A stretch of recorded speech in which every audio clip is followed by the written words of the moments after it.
देह त्याग दिया। असल बात यह है जानने वाली कि यह उत्सर्ग जैसी चीज तो हमें लगती है, मतलब हम सामान्य जनों को, श्रावकों को लगती है, पर क्या मुनिराजों को वह उत्सर्ग लगते हैं?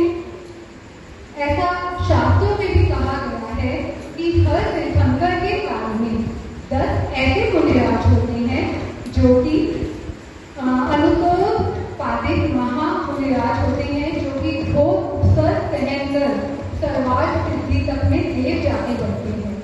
तो एक ऐसे ही मुनिराज, सुकुमार मुनिराज की कहानी आज हम एक नाटिका के माध्यम से आप सबके सामने प्रस्तुत करने जा रहे हैं।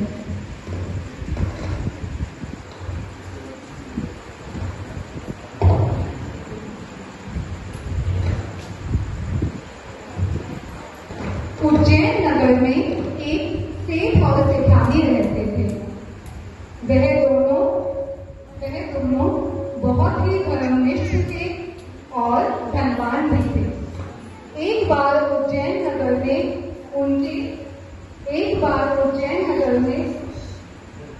उनके वहां मुनिराज का आगमन हुआ। मुनिराज के दर्शन के हेतु वह दोनों वन में गए और उनके दर्शन किए और साथ ही उनसे अपने होने वाले पुत्र के बारे में पूछा और अपने आत्मा के कल्याण के बारे में जाना।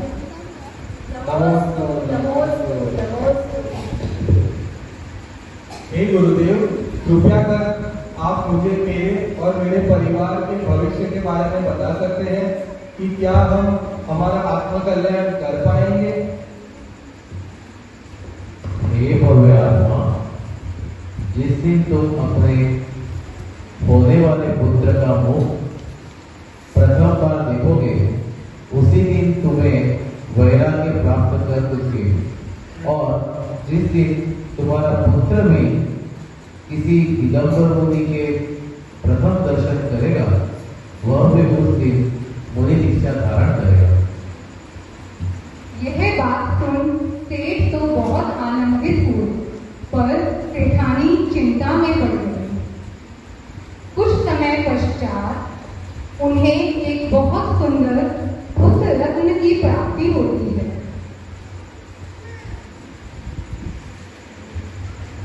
जब सेठ पुत्र का मुख पहली बार देखते हैं, उन्हें देखते ही वैराग्य उत्पन्न हो जाता है और जाति स्मरण ज्ञान हो जाता है और वह इस असार संसार को छोड़कर वन में जाने का निर्णय लेते हैं। ऐसा ना करें, अभी तो हमारा पुत्र बहुत छोटा है। नहीं, मत जाइए, रुक जाइए स्वामी, हम आपके बिना कैसे जिएंगे? पर उनकी कितनी ही विनती करने पर सेठ पर कोई असर ना हुआ, क्योंकि वैराग्य की भावना उनके उमड़ चुकी थी। कहा भी गया है, रागियों का राग ज्ञानियों को कैसे प्रभावित कर लेगा। मेरे स्वामी तो चले गए, पर मैं अपने पुत्र को अपने आप से कभी दूर नहीं होने दूंगी। उसे घर के बाहर कदम भी नहीं रखने दूंगी। सारी सुख सुविधाएं उसे घर में ही प्राप्त कराऊंगी, जिससे वह कभी किसी मुनिराज के दर्शन ही ना कर पाए।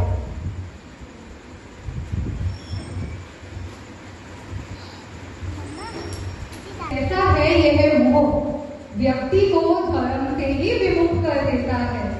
पर समय की लीला देखिए, जो होना है वह तो होना ही है। अब वह पुत्र बड़ा हो गया है, उनका नाम सुकुमार है। और जैसा उनका नाम है वैसा ही उनका लालन पालन है। उन्हें सभी सुख सुविधाएं घर में प्राप्त